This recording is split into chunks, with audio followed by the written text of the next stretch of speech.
You're listening to Data Center Therapy. Please take a number, and an engineer will be right with you.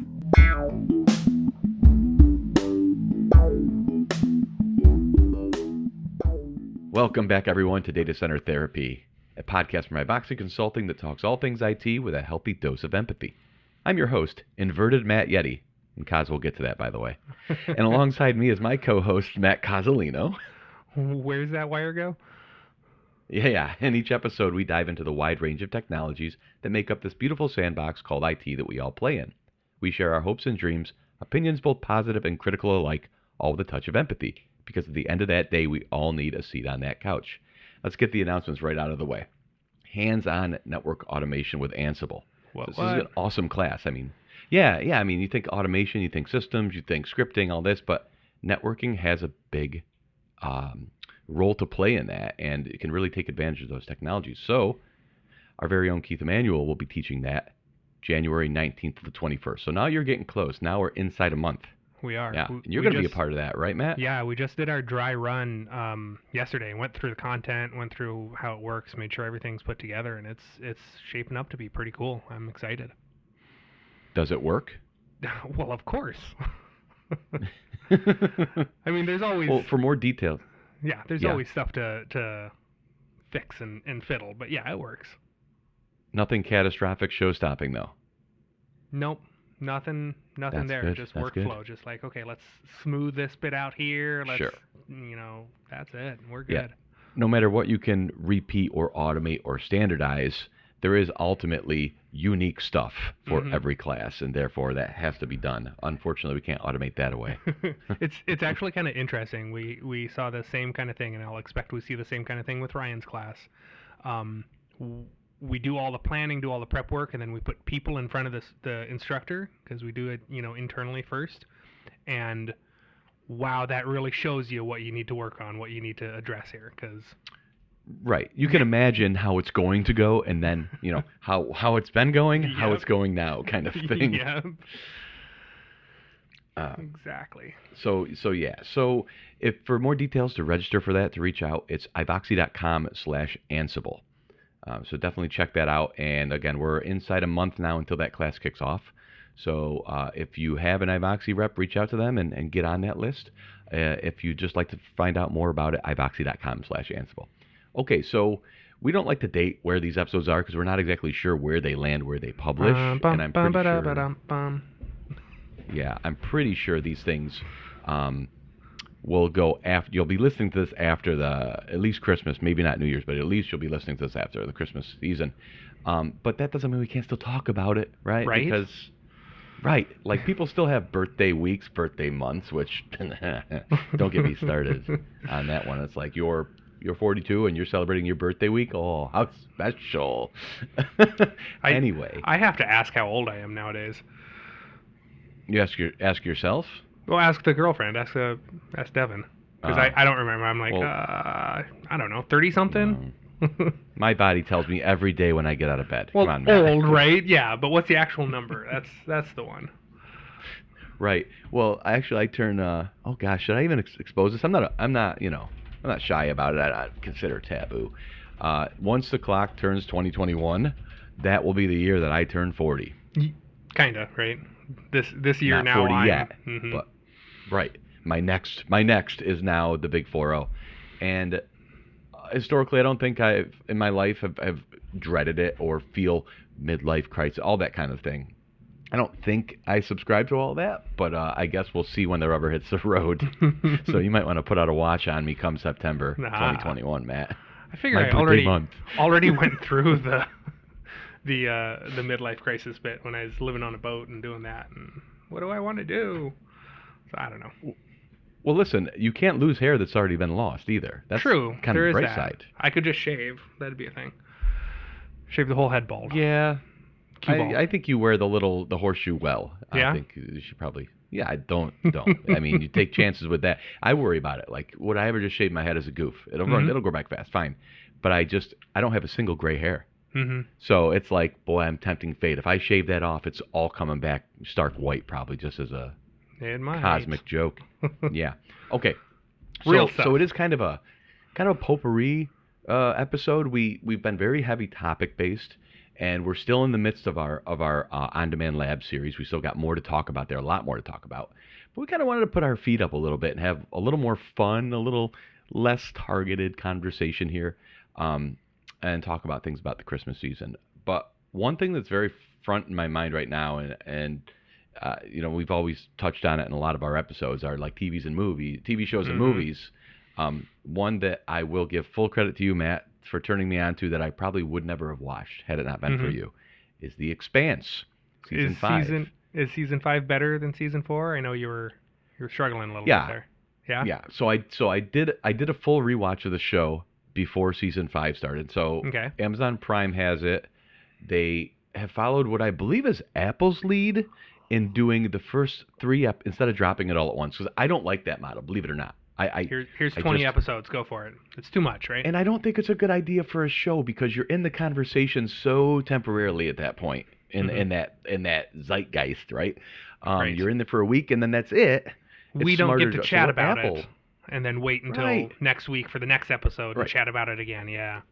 I mean, there is no water cooler at the current time, and There's there that, has yeah. never been for Ivoxy outside of our Slack channel called Water Cooler. but I believe Apple started this model, and again, correct me if I'm wrong, because I know Netflix doesn't drop. But Apple basically, when they introduce their shows for their new seasons, they drop 3 episodes day one. Mm-hmm. And then it's week to week. They just do one, a normal release.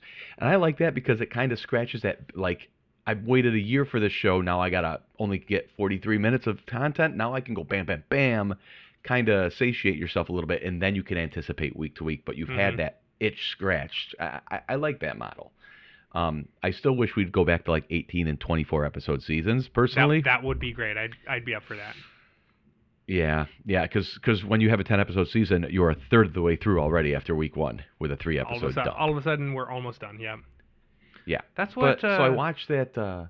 I watched the first 4 seasons of The Expanse over again, and the 4th season was a little more enjoyable, but it did not touch the first 3 in my opinion. They did a lot of world building in there.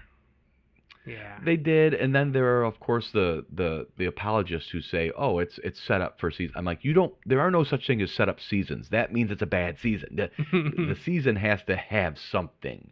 Mm-hmm. I'm not saying it was bad. It's just it wasn't up to what I had gotten with the first 3. But the 5th season just started last week. Last night was the 4th episode, and it was. I mean, people are calling it the best episode of the series. I still think Eros and stuff around that might hold that first magic with all of that going on. Yes, but it is certainly. And Matt, you've read all of the books? I've read all of the books. I'm waiting for the new one. So I was actually the end of season 3. I was waiting for that to happen, and you saw all the tee up and waiting for that. So I haven't yet watched episode 4. So I just got that set up. I think we might watch that tonight. So I'm having a hard time. I know people love the books, and I'm typically a reader, not an audiobook person. I know you love audiobooks. Yep. With no need to commute, that takes a real big venue off the table, right, for audiobooks. And I'm very visual, and I love to read. It's weird. I love to read and consume news and all this stuff, but books, ebooks are tougher for me for some reason. I try to do it when I work out, and I just find myself like, I'd rather do something else. Yeah. Both work out and read. That's the one spot that it fits, is I've got to be doing something that doesn't take a lot of active brain power. Mowing the lawn, working out would be a good one. Driving's pretty good because it's just kind of there's a consistent focus. If you're working out and then you have the audiobook going, are you tempted to flip through your iPad or whatever and read something and then of course not pay attention to the audiobook? Does that strike you at all? No. Okay, see that's my challenge. Sometimes I'll do that, like I'll pick up the phone and start flipping through something and get distracted, and I notice pretty quickly that I've missed some of the story. I've missed some of the the attention isn't there. So it's got to be something that I don't have to actively think about. So that's what I'm going to, I think, do, is I'm going to tackle the audiobooks for The Expanse. Do you recommend? I do. They've Okay. got a single author or a single narrator. Oh, good. Which actually I've got a totally different book that I'm listening to, and it's he did a great fourth wall break where Oh. where one of the characters is like, yeah, I was listening to this audiobook, I know, but, and he calls it out. It was funny. It actually made me laugh out Does he loud. do the Belter accent? Yes. Oh. Okay. Yes, he does. Okay. Anyway, so the Expanse is on Amazon Prime. I'm not hawking Amazon Prime. Chances are everybody has it already. Not Prime Video, but Prime. And this just comes, I don't know, I don't pay for extra Prime. It just, because I order so much stinking stuff off it. I have kinda Amazon makes sense, Prime, right? and Yeah. it comes with the video. So, yeah, the Expanse is 4K UHD HDR, and it's one of the more beautiful shows certainly out there. And so it's very good. So I got to recommend it. Season 5's rocking so far. I'm loving it. And news come out that next season, on at least on Amazon, is the last. And don't spoil it for me, but I know we've got a couple more books that are supposed to come out, so you it's have it's 9 total books is the plan. Yeah, and from what I we're not understand. there. We're not there yet. So it's got that video production don't spoil it ran for through me. them. So I don't know From- how they're going to do that. From what I gather, don't spoil it, is that the seasons have gone with the books more or less. They have. So season 6 will more or less be book 6, from what I understand. I haven't read it. Mhm. But then I've also read, without spoiling myself, that people say, well, something happened. I mean, 7, 8, and 9 are so not what the show is now that kind of makes sense, and it leaves room for like maybe a movie adaptation of the final 3 or a different miniseries or something. Mm-hmm. So that's what I've been reading so far. And then the creators come out, I believe, and said, like, he hasn't said it's going to do this, but he said there's conversations about after season 6 ongoing. So all hope is not lost. Probably. I still miss my Deadwood. Yeah, we got into that. Show's canceled too soon. We got stuck at, I want to say, the end of season 2. We need to get back into that. There was one of the characters. They did a bit of massaging to the storyline to make it adapt better for TV. So the one of the characters is like a combination of 3 characters in the book. Yep. 3 unique characters in the book are now combined into one. So you see her move through different roles. Well, that's not a spoiler for me, is it? No, it's I don't remember her name. Who was running the station? Oh, wait, is it Drummer? Yeah. I've heard that. I've read that. She is 3 different people. So she's a great character in the shows. She is very popular, and it makes it work, right? That's exactly the thing. Kind of like what was the other one they did that with? Chernobyl, the scientist lady. Yes. She was really like 4 different people, kind of a thing, right? Yep. Yeah. Boy, what a miniseries that is. Mm-hmm. Jared Harris is awesome. Chernobyl. Also, Anderson Dawes in The Expanse, and is not on as much as I want to see him on screen. He's fantastic. Anyway. So, okay. So, sorry if you are into television whatsoever, even a little bit, and sci-fi does not completely revolt you, you absolutely have to check out The Expanse. It's fun, and hit us with your theories. And no spoilers, please, though. No spoilers for the book readers. The other thing I want to talk about that I saw, early October, I think, briefly in Washington State, movie theaters were allowed back open, and Tenet was still in theaters. And this, if you're not familiar, I'm a huge Christopher Nolan fan, so he goes back to he did Memento, The Prestige, the Dark Knight trilogy. So those 3 movies were him. And then he went on to do Inception, Interstellar, Dunkirk, and now Tenet. This is latest. And it came out this summer, and it was supposed to be this massive blockbuster. And his movies are always really high concept, but also like Michael Bay action or better quality to I know people are probably rolling their eyes, but Bay does action, no question. Whatever you think of his movies is another thing. But Nolan's been able to pull off action. Well, Tenet, he loves to play with the concept of time. Mm-hmm. Inception is my favorite movie of all time. Yeah, really good. It was. And the thing about Inception is I was able to actually grasp all of it after 2 or 3 viewings. Like I got it all. I could turn to you and say, "This is what's happening right now." Tenet, I'm 2 viewings in. Not No, there yet. it's not stuck. A, No. a whole lot of reading, a whole Yeah. lot of reading theories, which helps, in videos. But it also forces you to watch the movie through a different set of conceptual eyes, which is really difficult. I Yeah. found. Like put on a different set so of you should- glasses and from someone else's point of view, or Yes, Yeah? yes. So, Tenet is about they basically you can invert time. You can Okay. invert objects, and so you can reverse their entropy. okay. So it starts out with a bullet that basically you don't fire from a gun, you catch it into Mhm. your gun. So imagine yourself, Maddie, now inverting your own entropy, where you now everything you do, you still look at yourself and you're forward moving. Right now, you could be inverted, Mhm. but you're now moving backwards through time. So to me, you look like you're moving backwards. Mhm. Even though in your own perception, you're moving forward, everybody else is moving backwards. Okay. Reverse your entropy. Yeah.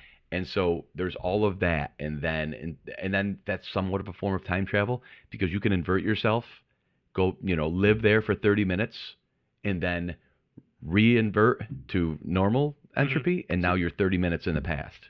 So you kind of. Oh, okay. Okay. Yeah. You just Yes. gotta wind it forward and backwards. Okay. Yep. Problem is, and Nolan has been hit on this a few times, is his sound mixes are always very, very sound involved. He's used Hans Zimmer on a lot of his movies, all of that, and it sounds great, but can't.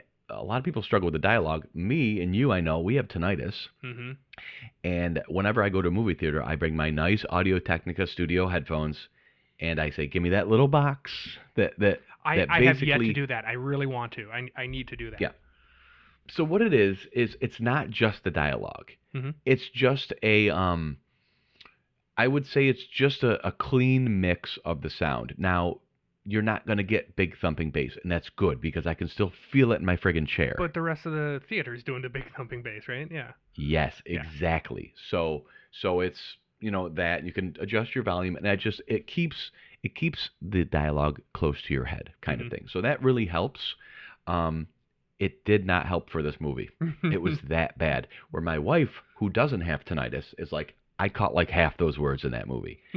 It also doesn't help that part of the movie, the characters are actually wearing oxygen masks Yeah. to further like insult you. So It's some like, more mumble. yes, yes. So it's frustrating because I'm sitting there in a 2.5 hour movie that collectively we paid like $50 for because it was in the Dolby Cinema and all this nice stuff, right? And I'm like, yeah, I'm struggling here, and not only that, it's a very conceptually difficult movie to follow anyway. Yeah. So Blu-ray came out last week or a couple weeks ago, and 4K HDR, gorgeous, of course, and most importantly, subtitles. Nice. Yes. So, I've been living with subtitles for 8 or 9 years now, and so totally used to it. And even in any movie, I find I understand it better because again, you're reading, so your mind is comprehending Mhm. the plot in another way. I've gone in so far as to turn on subtitles for video games that I play. Mm-hmm. So the cutscenes and all of the dialogue there has got subtitles because pew pew pew I can't understand. Yeah. Oh yeah, absolutely. So Tenet, I've watched it now another time. I mean, the thing is too, it's 2.5 hours. That's a long. That's a big my commitment. age. Yeah. That's the thing. I can't, and I don't feel like I can, without shame, just put my feet up and couch it all day for a straight day. Like Right. every once in a while, we need a rest day, but even then, I feel like I'm wasting opportunity to do something else. Maybe So- a couple hours, throw your feet up, and then it's like, you know what? I need to Right. go putz in the garage or sweep something. Right. Yeah. Mm-hmm. Yeah, so we've watched it once since then, and I absorb it more once you get the entropy and can put your mind, because you're watching things happening, and as the two worlds collide, of course, basically, and no Right. spoilers there, and you're just not really sure what point of view you're watching from, or how did that happen, or how is that? And but it's really good. It's I think the guy's name is John David Washington, who's the lead actor, who's fantastic. Robert Pattinson. So he was Twilight, Harry Potter. I don't know what else. Good actor, by the way, good actor. Elizabeth Debicki, that really tall blonde girl from she was in Man from U.N.C.L.E. She was in The Night Manager, another television series that you should all watch. That's the she's British like one you were 6'4". talking about, wasn't it? Yes, she's like 6'4" without heels. Okay, it's yeah, crazy. I've seen her. Yes, yep, she's awesome too. A lot of and then Kenneth Branagh, Sir Kenneth or whatever. I didn't know him by name, but he's outstanding in it too. He's a villain. So Wes Chatham is in great it. movie. Chatham. Amos. What? Amos is in. No, he's not. Yeah, he is. In what? In Tenet. What SWAT, is he? What? SWAT man number 3. I did not know that. He's in there. Oh my goodness, Amos from The Burton. Expanse. Yep. There is our synergy right there. Yep. I really like the backstory that we got when he went to Earth. I did like that. It's not over yet either. You're gonna like. No. You're gonna like. Yeah. Well, you know. There's the books, and then they do like episode 2.5, and it's all him growing the up. little novellas. And then they do little filler books like that, which are great. So yeah, that is cool. Okay, so that was a heavy lead in to our supposed main topic, which probably is going to be secondary now, but Christmas projects. I'll jump right in. Mm-hmm. I permanently installed LED lighting on my house this year. Yeah. It was a last minute thing. It was? Yeah. Where did you source them? Like Amazon, and it became difficult because it was last minute, because stock. Okay. Everything's coming from China. Yeah. You know? So, I did a ton of reading and research on just LEDs in general, and really it started with my backyard project. Mm-hmm. We have that patio and the landing that comes off the house are at 2 different levels. Mm-hmm. So there's a retaining wall essentially that curves around, that separates the platforms. Mm-hmm. We have a cap on the wall. I'm like, ooh, I want to splash that wall with lip lighting. Mm-hmm. And that would look neat. And then the kitchen I built, I wanted to put lighting under the lip of the countertop to splash the quote-unquote cabinet, right? Mm-hmm. That's what started it all. It's what got me down this road. And now it's like, I want to light everything. I want to put lights everywhere. Light everything up, yeah. So I decided on 5-volt light at 5 volts, not 12. The real difficulty with 5 volt is you need to inject power pretty often. Mm-hmm. Now, what you would think as a fifth. Go ahead, Matt. I know we talked about that a bit. And I don't remember. Are you doing? Is it just one power supply you've got, or are you doing multiple power supplies per? You cannot connect more than one power supply to the same contiguous run. You don't want to do like injecting 2 power supplies. That's bad news. Okay. They say that'll fry everything. Mm-hmm. I have a big power supply. It's a power supply transformer, right? Mm-hmm. It's a 5-volt, 60 amps, so it'll do 300 watts. Okay. It'll do 300 watts at 5 volts. But then you're pushing DC. You would think over... like, oh, yeah, you're like, a 15-foot LED strip at 100% brightness, one strip, you're going to get drop. So if you do white, 100% bright, it's going to be yellow or red by the end of that. So what I have is the lip of my shop garage, and then the peak that goes over my main garage, and then the roof line that goes down my porch and down the front. It's a ranch, pretty standard shape, but that is about 100 and something feet length. So you're talking 6 full 5-meter strips. Right. So what I did was I have 18 gauge 3 wire that I basically stripped out a single pair, 2 wires with it, and I ran an additional set of lines, and then at each time where the strips met, there was also like the power injection wires on each strip that are kind of just piggyback onto the plus and minus, and I also wired that in. So you've got current or voltage running parallel with the strip and then jumping in, so it doesn't have to jump through LEDs and theoretically not carrying amperage down those lines. Right. What do you need for a controller for that? Like, what hooks up to the That's actual the light fun strips part. itself? Mm-hmm. That's the fun part. So you got a million different kinds of light strips. I did ones with a +5, a -5, and data. Mm-hmm. So yeah, what plugs into that data? I'm using a library called WLED. Mm-hmm. It's free, open source. Guys really respond. I mean, this is like his life at this point. I've heard there's like that. 300 That's open issues. Yeah. It's amazing. And the guy started it a couple of years ago just as a hobby.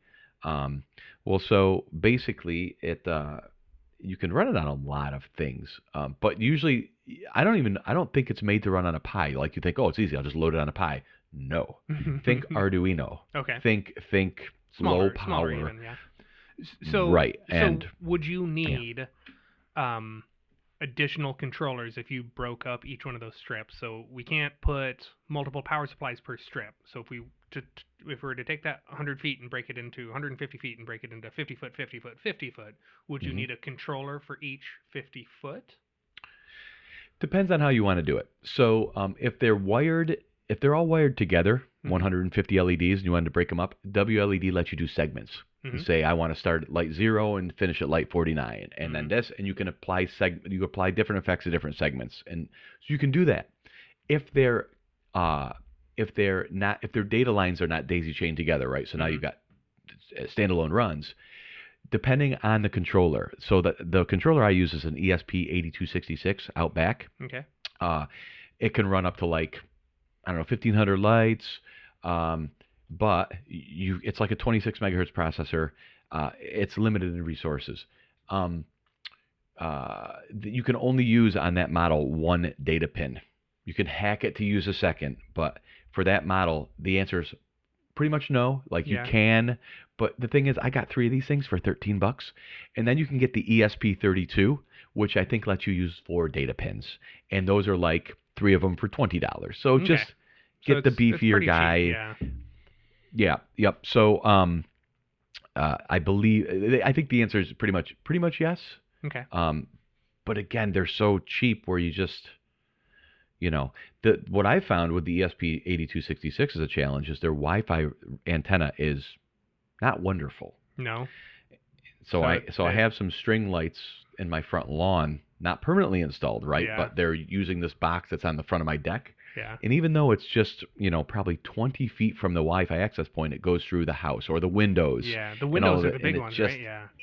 Oh, they attenuate like crazy. So I replaced it with an ESP32, and the signal is actually much stronger. Quite a bit. Yeah. But so those controllers, I mean, you open up a little utility on your computer, you plug the thing into USB, it sees it as a serial device, you load the bin file off GitHub, boom, flash. It starts up in like a second and a half. It's broadcasts a Wi-Fi access point. You join it. It says, hey, here's your splash page. Do you want to configure these settings? Yeah. And you can have it join your existing wireless network, grabs the DHCP or static if you tell it, and then you can start controlling it through a web interface. Nice. It's got APIs. It'll subscribe to an MQTT broker, message bus, JSON, HTTP. It's a pretty amazing little device. They're fun. Stability issues here and there, but the neighbors love it because it's like, it's cool. I rotate effects, and then when I hit my goodnight scene, instead of it, just in case someone's got their window open or bedroom or whatever, and don't get me wrong, they're not, the effects are not obnoxious at all, and they're not meant to be. I hate that.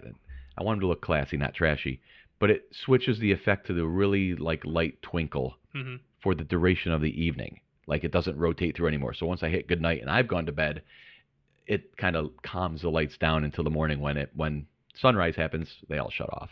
Okay. So that's fun. That's one of the conversations we had because we just moved and there's a lot of, we got a Christmas tree up, but that's it. So I've got a whole year to now kick this kind of a thing around, and I'll be hitting you up some more on some of that because I was going to just do this next year, and then I started buying stuff on Amazon, and it's like sitting in my pile. I'm like, I'm going to do it. I'm going to do it. All right, let's do it. Make it happen, yeah. And it was between that or it's about time to go up on the roof. Yeah. Pardon me. About time to go up on the ladder and get these things installed, and I just did not. Let me just do this once. Want to do it. I didn't want to do it. So Probably one of the more expensive, not the most expensive. The most expensive was six of the strips at like $22 a strip. For But 50 foot? the next what's that? For 50 foot? 16.4. So they're 5 meter strips. So, Yep. okay. 650. That's Yeah, you're paying about a buck and a half a foot, more or less. That's not so in bad. that ballpark. Not bad. The channeling was a little bit more expensive than that. Because So it is this lightweight. To put it in, yeah. The downside is they're only 1 meter lengths. Ah. I wish I could have had a 10-footer or whatever. It just makes, But anyway, they have these little clips that have little tension at the top and bottom. Another negative is the screw is minuscule. Tiny. So you're up there with your drill and it's barely fitting in, and it's just so anyway, I went up along the trim all over the shop, but then once I got to the part above my garage, it was more of a traditional overhang and soffit, and I just right against there, clip here, clip there, snap the little aluminum bar in, and it just holds. Nice. And then they butt up against each other nice. And then the LED strips, these ones were fully waterproof. I think it's not a bad idea. Oh, yeah. Even if you're not going supposed to put to it get water outside, in it. yeah. Problem is, the fully waterproof ones are almost like a sleeve, so there's no adhesive. The semi-waterproof, the IP65s, and the non-waterproofs have the stick peel already on them, so you just peel the paper off. These have nothing, so I had to buy a separate roll of 3M, which is that like the foam stuff that you when you compress it, it really. The problem is that stuff to pre-peel it, that doesn't want to let go.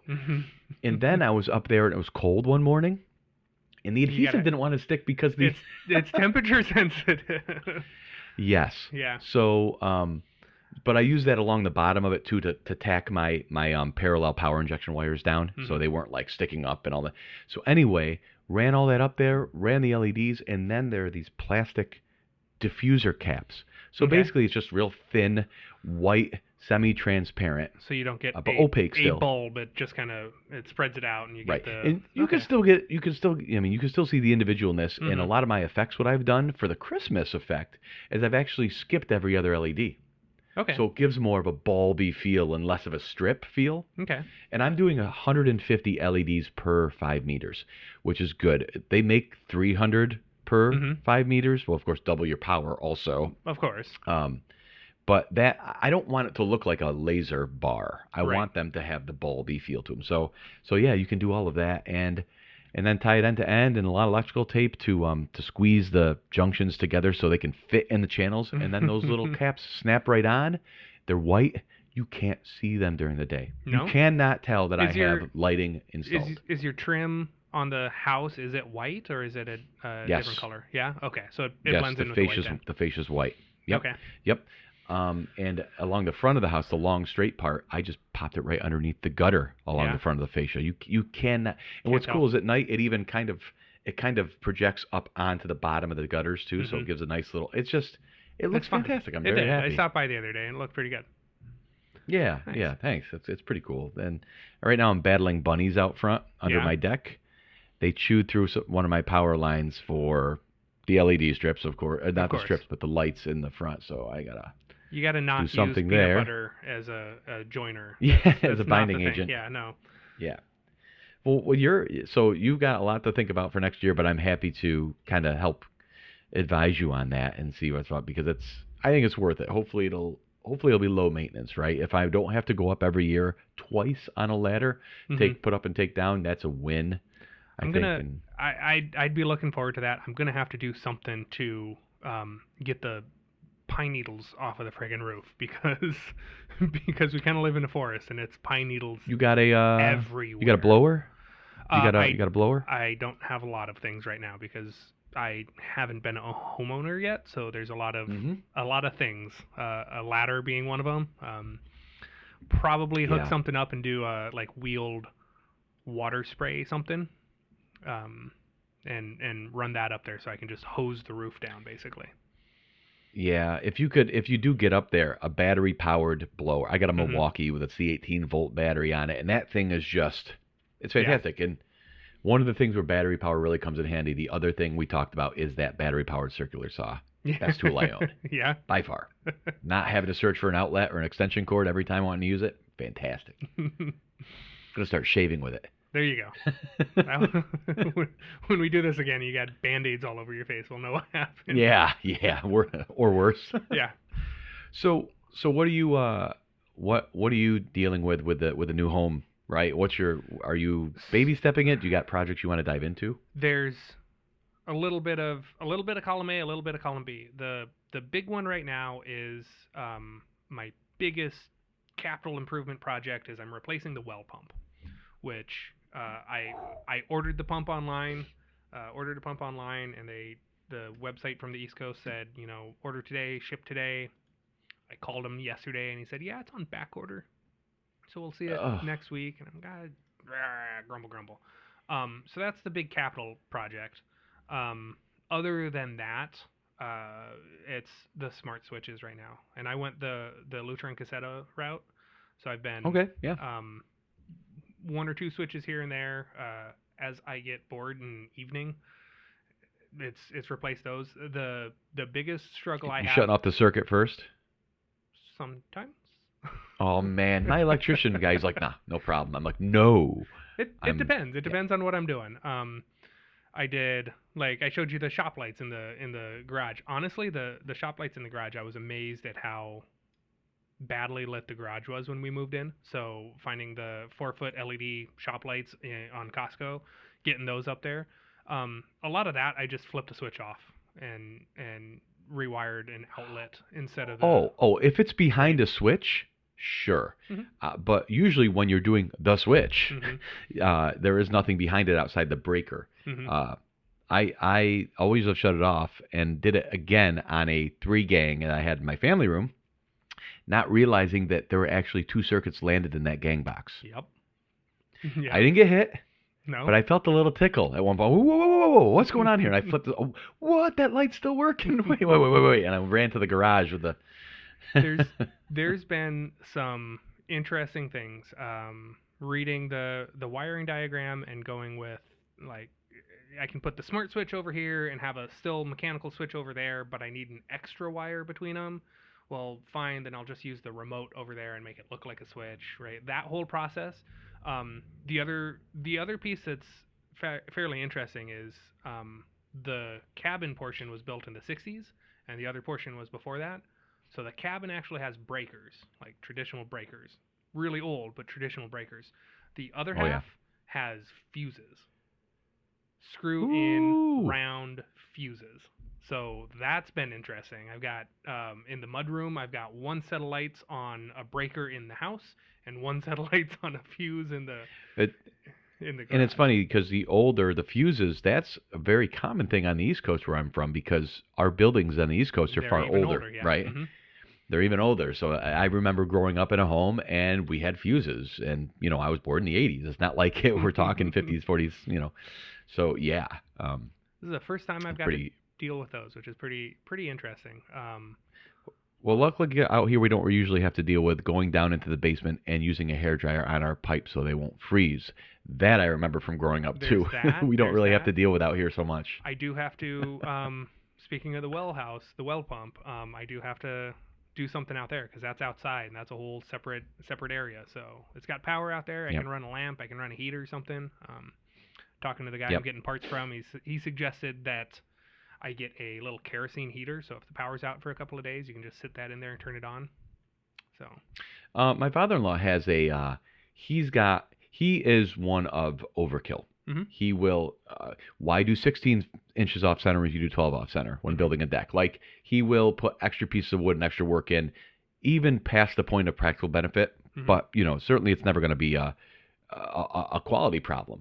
But, so me, I'm a little more casual about worrying about freezing in this time, with the irrigation system and everything. He's way hardcore. He's got a part of his, where his backflow preventer valve is out front. He's got that wire that's wrapped around it. Mm-hmm. And at night it's on a timer and it turns on, or a temperature timer or something, where it kind of just transfers heat. I use under my outdoor kitchen where my water comes up, I just have that heat lamp on a smart outlet. Mm-hmm. And if the temperature drops below 38, I have that heat lamp kick on. So if I go out in the morning, I see the red glow underneath the cabinets, I'm like, it froze. It's going to be nice in there. Yeah, I just got to make sure no animals get in there and set up shop. Yeah. That's a good one. That's the only thing. That was the intent, was a heat lamp or something. We're right on a main road, so I don't expect power to go out for very long. But that's absolutely the thing is, if it's out for a day or two and we don't have electric, then that heat lamp, that wire doesn't do anything, right? So Yeah, it's a good trade-offs point. like that.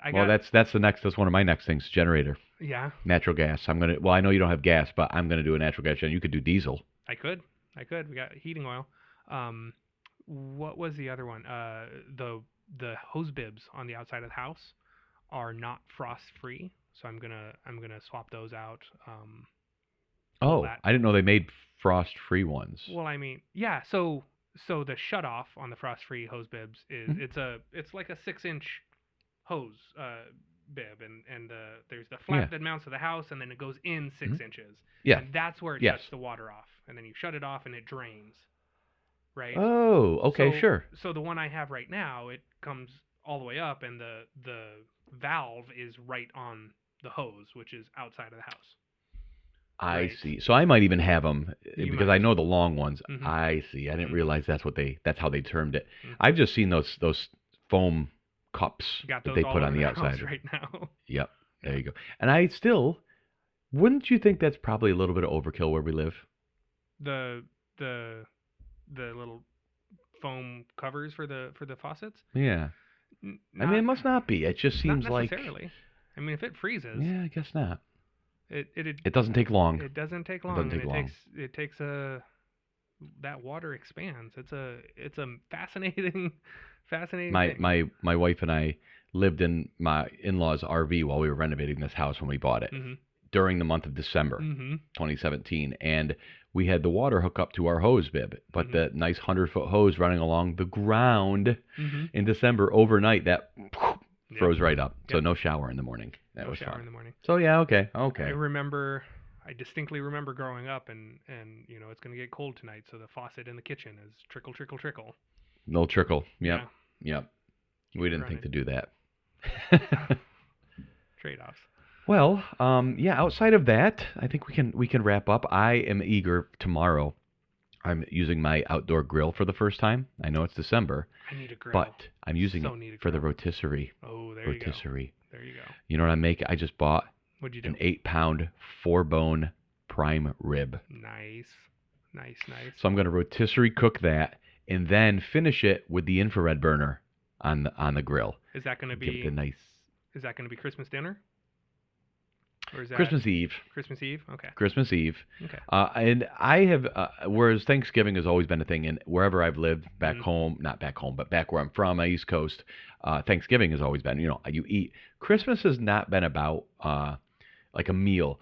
I know when I would go to my mother's parents' house, my grandparents over there, they would have a cooked ham Mhm. and cookies and potato salad and pasta salad and all kinds of stuff on the kitchen table, but it was a graze as you will Right. in between chats and all this. It Yeah. wasn't a let's all sit down and eat. That was That's always a thing, but in terms of a meal, Christmas has never been that for me. But I wouldn't mind making Christmas Eve yeah. ours, and so I'm going to That's- do, we have that Evo grill, There right? you go. And one of the things that I love to make is blackened Brussels sprouts, cast iron Brussels sprouts. Okay. And they're healthy and they're fantastic, but I make them in a cast iron pan. Well, I'm making them for 8 now. Mhm. Well, I got a 30-inch cast iron surface, There you more go. or less. Yeah. So I'm going to fry my Brussels sprouts on that, and then do the prime rib on the rotisserie on the grill, and then sear it with the infrared burner, Nice.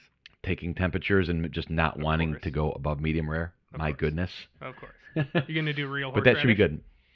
good. Well, so Brittany went to the store for me. She's like, "Stay home. You're gonna take someone's head off at this grocery store. So just stay home." And so more and more, like, I just want prepared horseradish, which is the root and vinegar. Mhm. God forbid the stores that no, we know better. We're gonna put up all this You bunch gotta of go to stuff. the We know you Asian want the store sauce. or the Mexican. I know. The special I stores know. like that. That's where you get that. Yeah. I I can't know. find duck fat for the life of me. We've stopped at 3 or 4 places. It's all sold out, which is not surprising. Duck fat fries. Mm. Duck fat fries. That's- Yes. Anyway, so yes, she got basically it's horseradish. It's got a little bit of sugar in there already. Like, Mhm. but I'm just going to add sour cream really and Dijon mustard anyway to What? it. What? No. Oh, I'm not going to make with- a horseradish. No, with prime rib, you need horseradish, like burn your nostrils out horseradish. I know. I don't disagree with you, Matt, but my dinner party would disagree with you. So okay, so I you would can be make some of each, but yes. So mostly that I will keep some of the prepared off to the side Okay. just for me. But Okay, yes. there you go. Yes. Yeah, so I'll let you know how it goes. I'm sure I'll be sending you pictures. Hopefully Good. it'll be nice and gorgeous pink. good. Yes. We're doing we're gonna stay home and cook, and we're gonna do a chicken and kind of do a Thanksgiving dinner with a full bird, a full chicken instead of a turkey for just a couple of us. So spend the day doing that. That sounds awesome. Yeah. That sounds awesome. I should have practiced with a chicken on the rotisserie. I know, but my plans come together so often last second, Yeah. and it's just like, gotta go. Yeah. But I was out there with the rotisserie gear and figuring it all out. Like, you gotta get it I don't balanced. want. That's the hard one. Well, and I don't know how long it's going to take. I mean, they say like 20 to 30 minutes a pound. Mm-hmm. Fine, that's lovely. Mm-hmm. But I also hear that about like a pork shoulder on a smoker, and it always is like a 2x, Mm-hmm. always. So I got to make sure we're eating before 10 p.m. at night also. So Well, you're gonna start like tonight, right? yeah, no, you're right, not. right. Yeah. Yeah. Anyway, yeah, no, I hope you have a very Merry Christmas, and You and too. if we don't talk before then, yeah, thanks, a Happy New Year as well. It's kind of a season where it's lighter interactions with our customers too. Mhm. Everybody else is on vacation in addition to some of us. So we hope everybody out there stays safe for the holiday and has a very festive and safe Christmas season for sure. Happy holidays, everyone. Yeah. All right. One more reminder: hands-on network automation Do with it. Ansible, Sign with up our very now. own Keith Emanuel and Matt Cozzolino, featuring special guests like DJ Clue over here, Matt Cozzolino. Find out more at ivoxy.com/Ansible. Yeah, thanks again for listening to Data Center Therapy. Matt, always good to see you, man. You Talk to you too. soon. Have a good one. Thanks, everyone.